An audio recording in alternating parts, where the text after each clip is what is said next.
afternoon. You can be seated.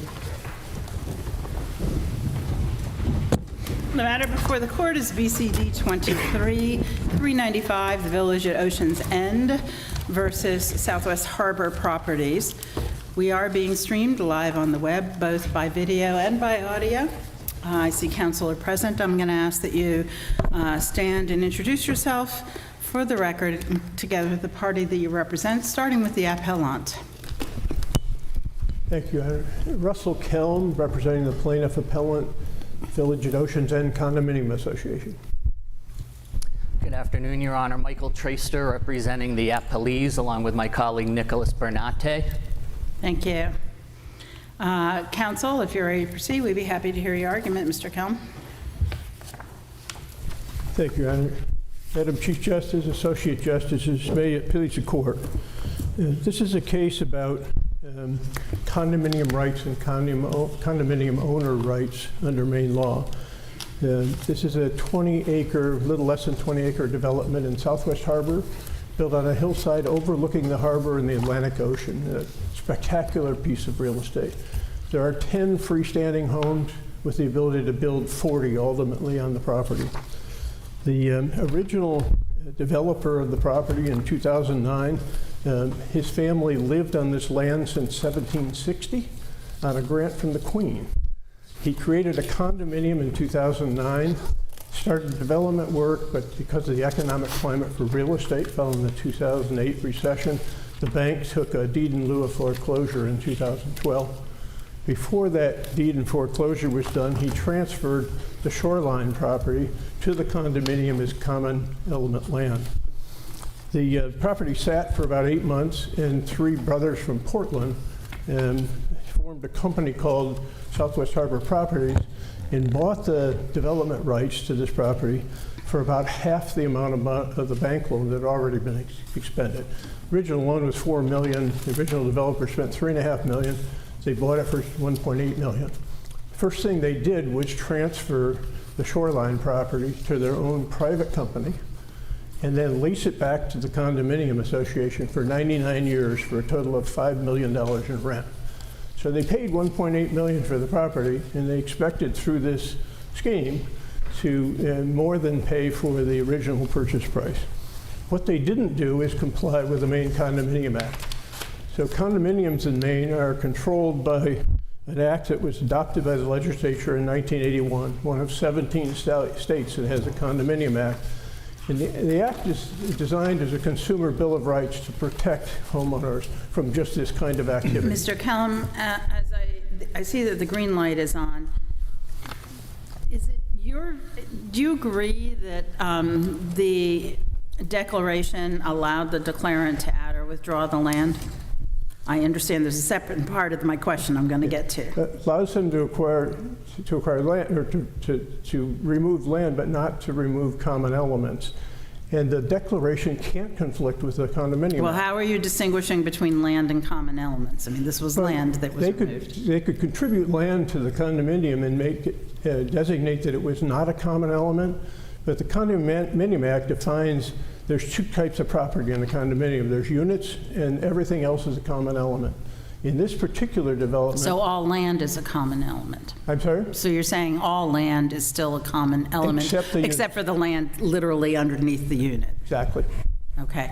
So it's your view that even if they could do that, even if as a declarant they had the ability to do that, they could only do it if they comply with the 80% unit approval required in statute?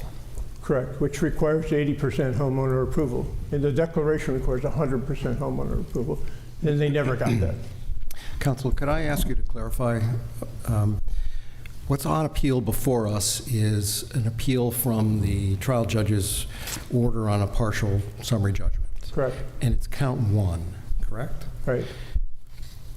Your count 1 in the complaint alleges or pertains to both ownership and the breach of fiduciary duty. Right. Am I correct that the breach of fiduciary duty claim is really limited to the lease side of this equation? No, also, and if not, how does the breach of fiduciary duty become a basis for ownership? Well, because they didn't comply with the requirements of the Condominium Act when they transferred ownership, so they breached a fiduciary duty to the homeowners to get their consent before they took their land. So it's really a question of construing the statute to determine whether there's a breach of the statute in terms of ownership of the property. Well, of course, if you don't follow the law, do you breach a fiduciary duty? I think in many cases you do. Well, I was going to ask it the other way. If you do follow the law, if you do comply with this, if the defendants here did follow the statute, do you concede that the breach of fiduciary duty claim is annulled? I don't, because I think the Condominium Act precludes removing this land. I said if they complied with the Condominium Act, does the breach of fiduciary duty claim become moot or null? In other words, is there a freestand? Do you claim there's a freestanding common law basis for an ownership claim based on breach of fiduciary duty? I see what you're asking, Justice Douglas, and you're right. If they comply with the statute and they got homeowner consent, there's no breach of fiduciary duty. They could do that, but they didn't. And this case is all about the fact that they didn't do it. Can I take you back to some questions that the chief started with, particularly the 80% of the votes? And I believe you're talking about section 1603-112. Is that Correct. entitled Alienation of Common Elements? And it provides, I'm going to skip over some words that are surplus to this, but portions of the common elements may be conveyed by the association if persons entitled to cast at least 80%. Conveyed by the association. Is this what happened here? Were portions of the common elements conveyed by the association? Well, Your Honor, the makeup of the Condominium Act is that the homeowners are represented by the association, so if any act is taken on behalf of the homeowners, it has to be done by the association. The association can actually But doesn't the act transfer land. distinguish between the declarant and developer versus the association and homeowners? I'm sorry, is there a class? Isn't there a of- distinction between the declarant and the developer, the declarant of the versus the homeowners of the association? In other words, even if the homeowners only can act through and by the association, isn't that distinct from the declarant? Well, the statute allows, the Condominium Act allows individual homeowners to bring this action or the association representing the homeowners. Actually, can I back you up one point from that? This withdrawal of the property was a unilateral act taken by the declarant. Is that correct? I'm sorry, was it to take away? When the property was withdrawn, the last step in this, Right.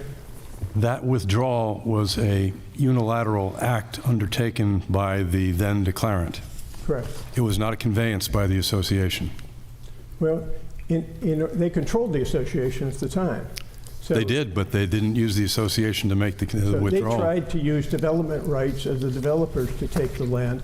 They could have transferred it directly from the association because for 7 years they controlled the association. So it didn't, it's kind of 6 of one, half a dozen of the other.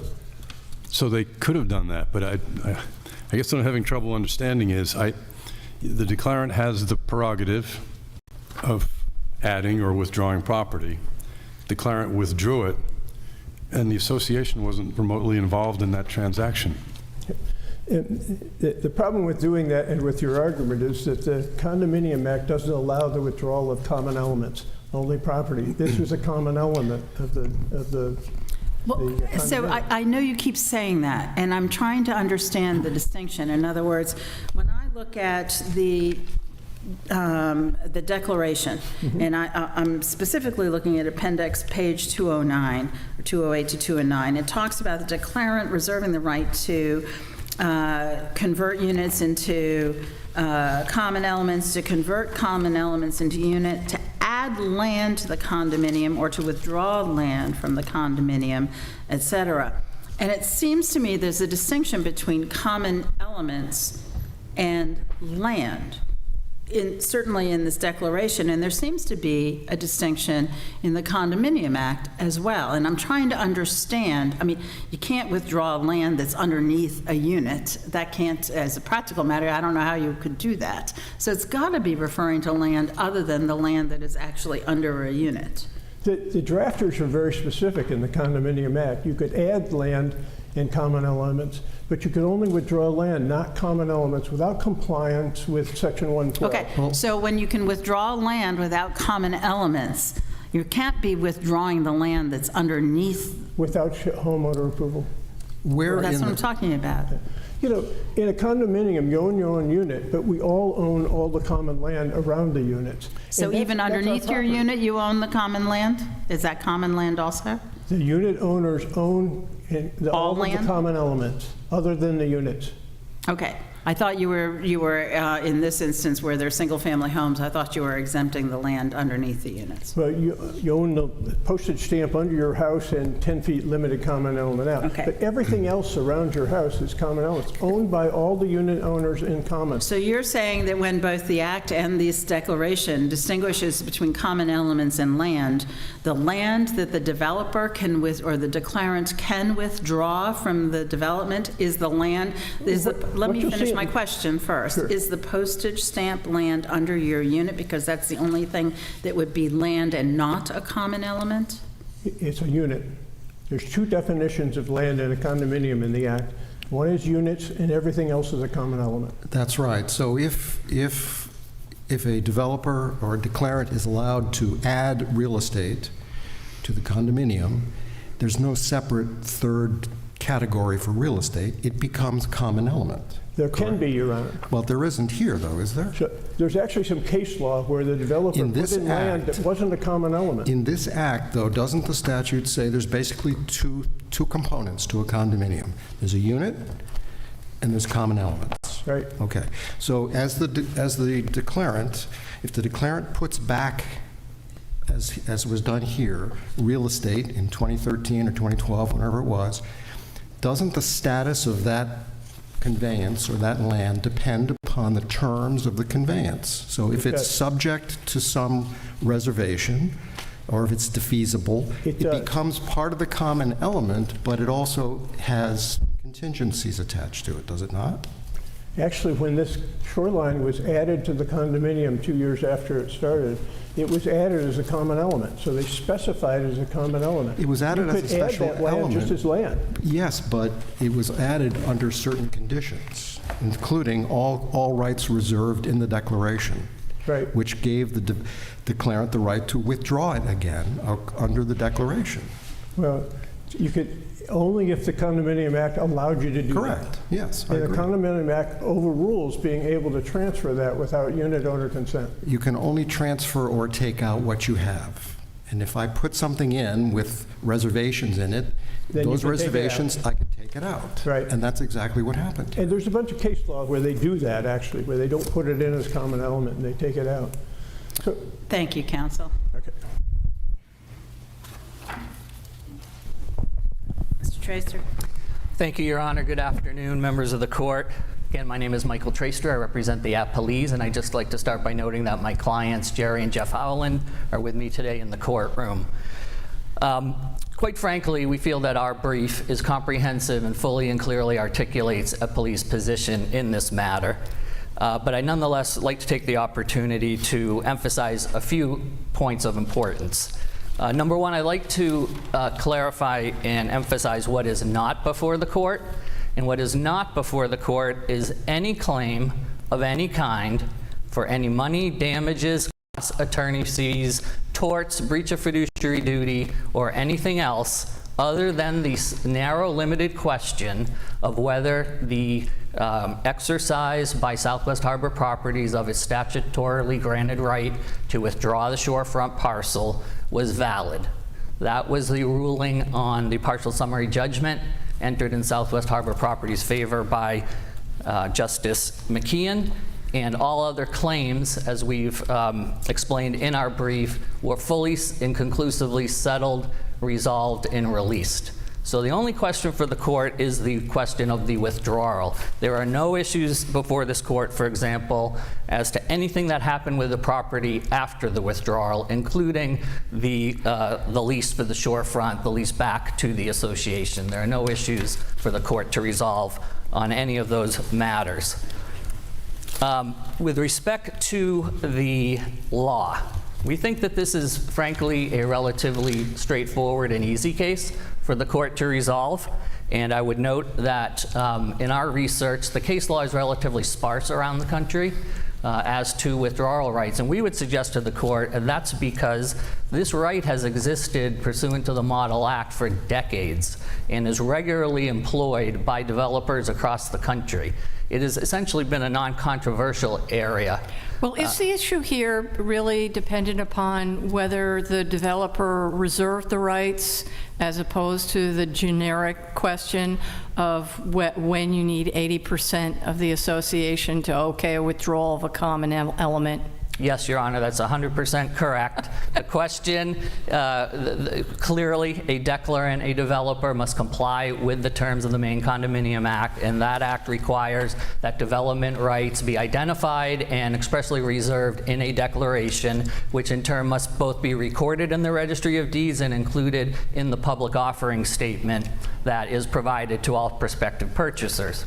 So the fact that this parcel would generically be called a common element because it's not land under the unit is basically immaterial. What matters is whether the declarant reserved the rights to develop it. Yes, Your Honor, we believe that that statement is, again, accurate and correct. So if the declarant reserves it and later withdraws the land, does the fact that 1603-112 refers to a conveyance by the association, is that of no import, Mr.?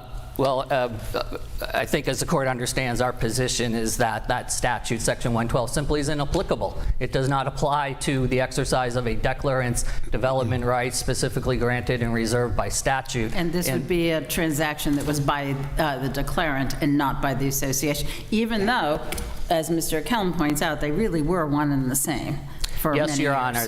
I think what perhaps Justice Mead was driving at is the statute that Mr. Kelm and the association relies on expressly refers to transfers, conveyances, mortgages by the association, distinct from the rights and the exercise of those rights by the declarant developer that are granted to the developer by the Act, in which the developer can exercise pursuant to Section 1602.110 without any consent from the unit owners and without any notice provisions that are mandated. For example, by contrast, if an association is going to amend a declaration, they have to adhere to Section 1602.117, which, among other things, requires a 67% supermajority vote of the owners and notice of that amendment and that action to be provided to mortgage holders. Another example is Counsel, excuse me, what about, there were a couple of transactions here that were made pursuant to defective instruments.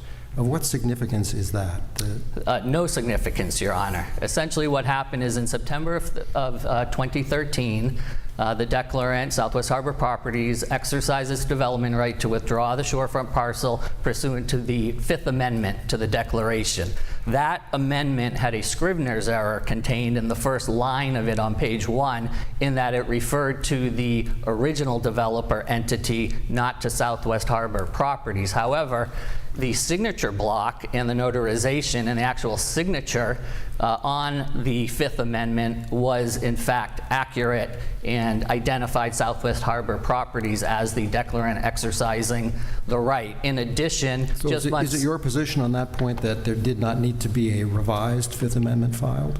Our position is that there did not need to be, but nonetheless there was. And I was just about to make that point. In April of 14, just months later, that Scrivener's error was corrected and an amended Fifth Amendment was recorded in the Registry of Deeds, correcting that mislabeled name on page 1. And so that would relate back, and I would also make the point, Your Honor, there were no sales, no activity between September of 2013 and April of 2014, so there are no reliance interests that are in any way at issue here. It was corrected no later than April of 2014. We believe it relates back, but it really is inconsequential. I was starting to say, I think it's important to note that the appellant cites no case law, not a single case from anywhere in the country, any jurisdiction, which holds that a declarant's exercise of their development right to withdraw is subject to owner approval or an 80% approval requirement. Well, there isn't a lot of law on this specific issue either way, is there? No, there's not, and I was referencing that earlier, Your Honor, and there is not a great deal of case law on this question. However, we have cited some case law that does exist, and one of them that we would suggest is most important and on point is the Quaylar case out of Massachusetts. Which doesn't use the Uniform Condominium Act, correct? It does not, but it has virtually identical provisions in terms of how a declarant exercises those rights and the exact arguments being made by the association in this case, namely that the right to withdraw could not be exercised absent owner consent. I believe in the Massachusetts version of their Condo Act, it was a 75% requirement. That was rejected by the Massachusetts Supreme Court, as was the argument that... Well, their reasoning was that under the common law, you could reserve this, and the statute wasn't clear enough that it would be abrogating the common law, correct? I think that's correct, Your Honor, but I think the point is really the same, and it's valid, which is... Well, it would apply whether it's the Uniform Condominium Act or it's a different statute. Correct. I mean, the analysis that under the common law, if you could do that, if the jurisdiction allowed for defeasible estates, then if the statute isn't clear that they're changing that law, then that would remain the law and you could reserve your rights. I believe that's correct, but sort of the rationale, I think, applies equally in this case, which is the association alleges that, the core of their argument, in essence, is that because common elements or property are owned by the owners in proportion to their allocated percentage ownership interest, as stated in the declaration, that's what would preclude a developer from exercising their development rights. But as the Massachusetts Supreme Court explained, the title to the unit owners to the common area is encumbered, in essence, with the development rights, provided that those rights, as required by the Act, are appropriately reserved and identified in the declaration. So declarant's reservation of rights is a superpower, overarching prerogative to do as he or she pleases? I would not characterize it, Your Honor, as a superpower, but I would characterize it as a specifically granted power So the by the Maine Condominium Act. The declarant giveth and the declarant taketh away at will? I believe the legislature giveth, Your Honor, Well, I and think has provided that the right. language that since the interest retained by the developer never became part of the condominium common area, its retention does not constitute a division of the common area. Correct. That was the reasoning. It never became a part of the common area. I think that language in the Massachusetts court's opinion was referencing the argument that a separate provision, again, this is an argument being made by Mr. Kelm on behalf of the association, prohibited the exercise of the development rights, and that is under, I believe it's section 1602-107, which has language referencing that the common elements cannot be partitioned and cannot be conveyed separate from the unit to which the allocated interest attaches. And I think the Massachusetts Supreme Court was explaining that it's not a partition because it's a separate right. So you would agree that the transfer in 2012, the shorefront parcel became part of the common element? Yes, Your Honor. Because there's only two categories of properties, correct? Correct. Yeah. That is correct. And it's interesting because one can think of many scenarios in which adding property to a condominium might be more burdensome for the unit owners, but no consent is required under the Act for an addition of property, and we think the same holds true for withdrawal. Can I go to a different topic? Let's assume that the transfer out of the shoreline property was appropriate, or that we agree with the court below on that. Does the plaintiff have a live claim for breach of fiduciary duty for the leaseback? No, Your Honor. All of those claims, as I commented on earlier, were fully settled, conclusively resolved and released. The settlement provided for essentially a global release, an exchange of general mutual releases of all claims from the beginning of time up through the date of the settlement last July. And that includes specifically the lease claims, because those were the claims we were about to go to trial on at the time of the settlement, Your Honor. So to the extent that there is in the appeal the reference to the breach of fiduciary duty, how would you articulate what remains as a live claim for this appeal?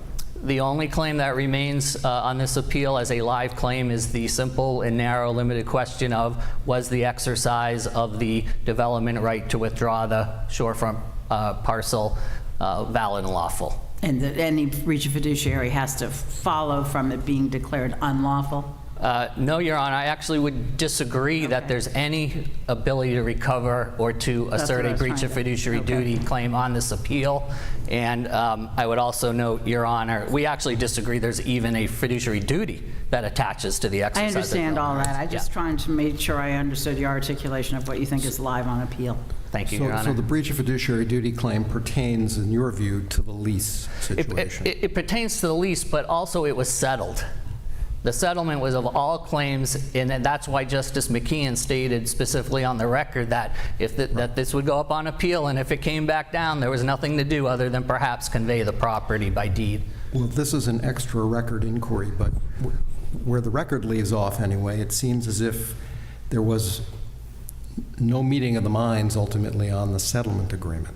There was a meeting of the minds, Your Honor. The issue that erupted after the settlement was whether or not the parties' agreement to abide by Justice McKeon's summary judgment rulings as to assessment matters included his ruling that undeclared units may not be assessed by the association. That was the dispute that was resolved by subsequent order of Justice McKeon, I believe in November of 2023. Essentially agreeing with our position that those units cannot be charged. Thank you. There don't appear to be additional questions. Thank you. Thank you, Your Honor. And Mr. Kelm, it's my understanding that you reserved 3 minutes, I think, for rebuttal. Thank you, Your Honor. The right of the unit owners to preserve the common elements of a condominium is not just dependent on 1603-112, the 80% approval thing. Throughout the Condominium Act, it references the compliance with Section 112, where it says there can be no partition of common elements. Well, what's the impact of reserving the developer rights? They can't use developer rights except to establish units. They can't partition the common elements ever. So you can never reserve rights that relate to common elements when you're creating a condominium? Not unless you comply with the act in disposing of them, which requires 80% homeowner approval. And do you have a case that says that? Well, the statute says that. So- Well, the statute talks about if it's being disposed of by the association and not the declarant. I understand your position that they really acted as one and the same in this case, but there is a distinction between the declarant and the association. There is not under the Act, Your Honor, because the association represents all the unit owners in anything that it does. The no partition statute refers specifically that you can't partition the real estate unless you comply with 1603-112.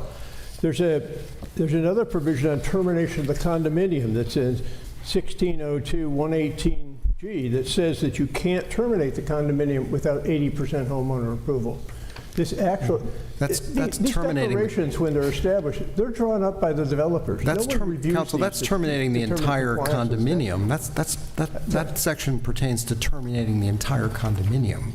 I'm sorry, I can't hear you. I said that section you just cited references termination of the entire condominium, not withdrawal of a parcel of real estate. Well, by doing that, you're disposing of all the property in the condominium. It requires a vote of the homeowners to do that. But doesn't the Act make a distinction between withdrawal of property versus the partitioning, which is, you seem to be lumping those two terms together? You can't take any part of the common elements except to build units. That's the whole theme of the Uniform Condominium Act. The defendants like to cite to the Uniform Common Interest Ownership Act. That was proposed in 2021. It's not adopted in Maine. It gives developers much broader authority to do things than the Maine Condominium Act does. The fact is, if you don't get approval under the declaration of 100% of the homeowners or 80% under the act, you can't remove common interest land for any purpose. Quick question, is your request for attorney's fees no longer a live issue? I'm sorry, what is it? Is the award of attorney's fees, is that no longer a live issue? Well, the release that was signed by the association applied up to July 18th, the trial date. There's nothing that's controlled by that release that happened after July 8th. This appeal happened after July 8th. In this appeal, if we sued under the statute and under the common law, we're entitled to receive attorney's fees for the appeal. Thank you, counsel. Thank you for the argument this afternoon. As is our usual practice, we will take the matter under advisement and issue a written decision in due course. I also note that we've been informed, Mr. Kelm, this is your first argument in front of this court. It is the tradition of this court, when somebody appears for the first time, to ask counsel to come back into the conference area and take the greetings of the court, and we're delighted to have you. All rise. All persons having anything further to do before the Honorable Justices of the Supreme Judicial Court, sitting as the law court, may hence depart and give their attendance here at the call of the Chief Justice, as this court now stands adjourned. God save the state of Maine and this honorable court.